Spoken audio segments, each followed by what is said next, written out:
Hello বাঙালি বন্ধুরা, তোমরা দেখছো অনিন্দিতাস ব্লগ। চলে এসেছি আর একটা ভিডিওর সাথে। তো তোমরা সবাই কেমন আছো? আশা করছি সবাই খুব ভালো আছো, আর আমরাও অনেক ভালো আছি। তো এই দিনটা ছিল ছট পুজোর দিন। তো ছট পুজোর দিন ভোরবেলা 3টের সময় উঠে স্নান ধ্যান করে চলে এসেছিলাম ঘাটে। তো ঘাটে এসে দেখি কি সুন্দর পুজো হচ্ছে। ছট পুজোর ব্যাপারে আমার কোনো কিছুই জানা ছিল না। তো আগের দিন রাত্রেবেলা প্ল্যান হলো যে আমরা 4জন মিলে ছট পুজো দেখতে আসবো।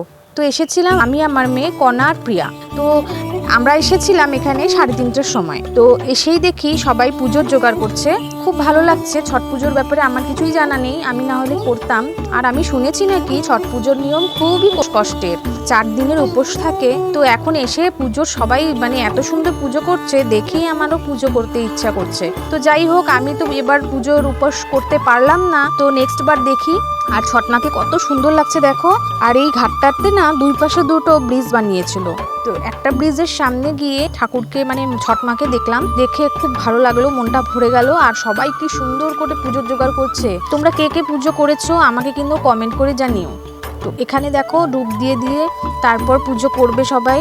সবার আমি শুনেছি ছটমাকে যারা মন প্রাণ থেকে ডাকে তাদের স্বপ্ন পূরণ করে দেয়। হ্যাঁ, এটা সত্যি। তারপর আমি এখানটায় দেখো প্রণাম করে নিয়ে তারপর ওই পাশে চলে যাব একটু মোমবাতি ধূপকাঠি জ্বালাতে। তো বন্ধুরা, দেখি নেক্সট বার আমি করতে পারি কিনা। আমার একদমই জানা ছিল না যে যারা পুজো করবে না তারাও ঘাটে নেমে মোমবাতি ধূপকাঠি দেখাতে পারে। আমি সত্যি জানতাম না, না হলে একদম জলে নেমে তারপর মোমবাতি ধূপকাঠিটা দেখাতাম। তো আমাদের মোমবাতি ধূপকাঠি দেখানো হওয়ার পরই সবাই দেখছিলাম যে সবাই ঘাটে নামছে। তো অনেক চেনা জানা লোকও ছিল, অনেক চেনা জানা মুখ দেখেছি। সবাই ওই ঘাটে নেমে যাচ্ছে, তারা কিন্তু পুজো করেনি। আমি জানলে সত্যি আমিও নেমে যেতাম। আমার জানাই একদমই ছিল না। পরে যে আমার এতটা খারাপ লেগেছে কি বলবো। মন খারাপ করেও লাভ নেই, তাই না?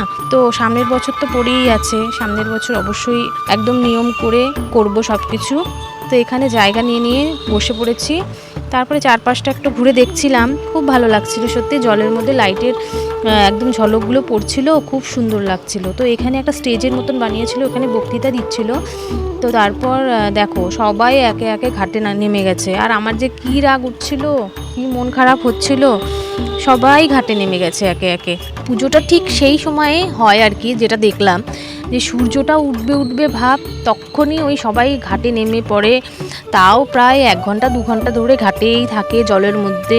সত্যি এত সুন্দর লাগে দেখতে, কি বলবো। আর ঠান্ডা তো একদমই লাগে না। আমি যা দেখলাম সবাই ভক্তি ভরে পুজো করছে, খুব ভালো লাগছে। এই দেখো না, সূর্য আস্তে আস্তে উঠেই গেছে। এই টাইমটা একদম নদীটা ভরে গেছে, একদম খুব সুন্দর লাগছে। আর লোকের লোক, এত লোক হয়েছিল, খুব ভালো লাগছিল। আর বিহারিরা একদম সুন্দর করে সেজেছে। ওরা তো একদম বলে না সোলা সিঙ্গার করে, একদম মাথায় চুনরি নিয়ে খুব সুন্দর করে সেজেছে। তারপরে বাইরেটা এরকম একটা মেলার মতন বসেছিল। আমরা ভেতর থেকে চা খেয়ে তারপরে এখানে মেলায় চলে এসেছি। এখানে প্রিয়া কিনছে ওর ছেলের জন্য একটা চশমা, আর কণা কিনছে একটা মোবাইল ওর মেয়ের জন্য। তারপরে আমরা আস্তে আস্তে বেরিয়ে যাচ্ছি। হঠাৎ প্ল্যান হলো যে আমরা কিছু খাওয়া দাওয়া করবো, কারণ অনেক সকালে এসেছি, খিদেও পেয়ে গেছে। তো চলো দেখি। এখানে প্রিয়া হচ্ছে ভাপা পিঠা নিচ্ছে।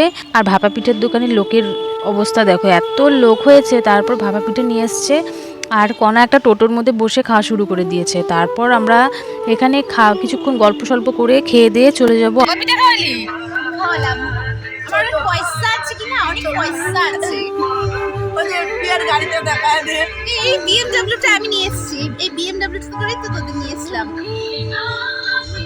তো এখানে এখন আমি হচ্ছে ভয়েস ওভারটা দিচ্ছি, কারণ মা একটু কাজ করছিল। তো এখানে ভাপা পিঠা খাওয়া হয়ে গেছে, তাই জন্য পুরি খেতে চলে এসেছি।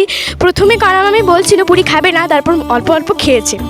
তো এখানে আমি আর মা খাচ্ছি, এখনও কর্ণামামিকে দেয়নি, কর্ণামামি আর পিয়ামানিকে দেয়নি। তো পুরিটা সেই টেস্টি ছিল গাইস। ধূপগুড়িতে যদি আসো, ধূপগুড়ি স্ট্যান্ড থেকে এই পুরিগুলো খাবে, খুব টেস্টি হয়।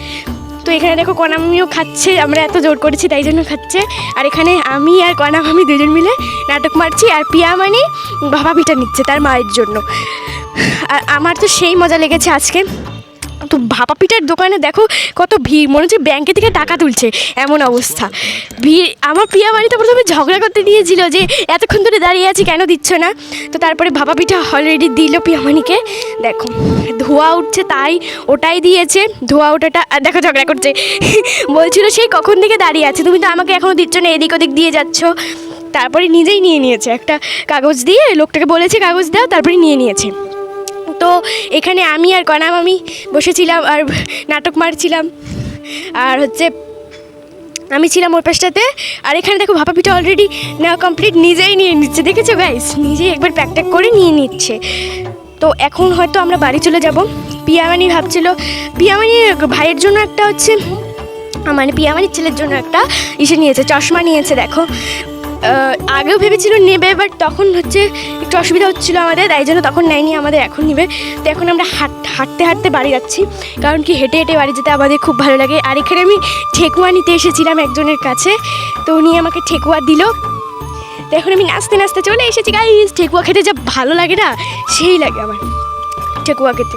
তো তারপরে আস্তে আস্তে আমরা বাড়ির দিকে যাচ্ছি, এই গলিটা দিয়ে আমরা ঠেকুয়া আনতে গিয়েছিলাম। তো এখানে সবাই দেখাচ্ছে ঠেকুয়া, এই দেখো গাইস ঠেকুয়া, বুঝেছো, সেই মজা লাগছিলো। তারপর আমরা মায়ের থানের সামনে চলে এসেছি একটু মাকে দর্শন করতে, ভেতরে যাব না কারণ কি আমরা ধোয়া জামা কাপড় পরেছি, কিন্তু অনেকজনের গায়ের সাথে লেগেছে, তারা এখন ধোয়া জামা কাপড় পরেছে কি না সেটা তো জানি না, তাই জন্য আমরা মায়ের মন্দিরে ঢুকছি না, জাস্ট ওখানে দাঁড়িয়েছিলাম। তো তারপরে আমরা এখানে গল্প করতে করতে আমাদের বাড়ির সামনে চলে এসেছি। দেখো পিয়ামানি আর কণা মামি বলছিল যে কি রে চা খাওয়াবি না, চা গরম গরম খাওয়া যা, টাটা দে তোরা। হ্যাঁ চল চল চল, সিরিয়াসলি চল, গ্রিল খোল।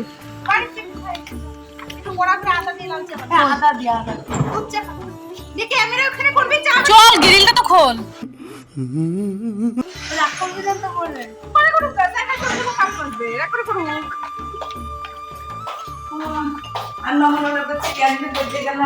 না আমি ওগুলো ভাবি না, তোমরা এসেছো আমার বাড়িতে অতিথি, আমি এটাই। Good morning. হ্যাঁ তোর হাতে স্পেশাল। তো বন্ধুরা আমি চা বসিয়ে দিয়েছি, আর কুটনি বুড়িগুলো দেখো ফোন ঘাটা শুরু করে দিয়েছে, আমাকে কাজে লাগিয়ে এরা ফোন ঘাটছে, দেখো কি অবস্থা। আমার ভাই বউগুলো যে এত এত এত পাজি বলবো না, ভালো, খুব ভালো ওরা। দেখো এখানে কি চলছে।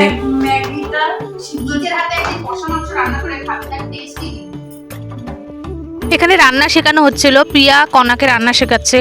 সত্যি মানে প্রিয়াও খুব সুন্দর রান্না পারে, আর কণা তো এত সুন্দর পারে বলার মতো না। কণার রান্না একবার খেলে বন্ধুরা তোমরা কি বলবে, হাত একবারে চেটে মানে হাত খেয়ে নিতে পারো, পরে অপারেশন করতে লাগতে পারে। সো বন্ধুরা তোমাদেরকে আমি এখনই ইনভাইট করে দিচ্ছি, তোমরা হচ্ছে কণার হাতে রান্না খেতে চলে এসো। এত টেস্টি রান্না তোমরা হয়তো আর কোনোদিন কোথাও খাওনি। তো এখন প্রিয়া আর কণা চলে যাচ্ছে,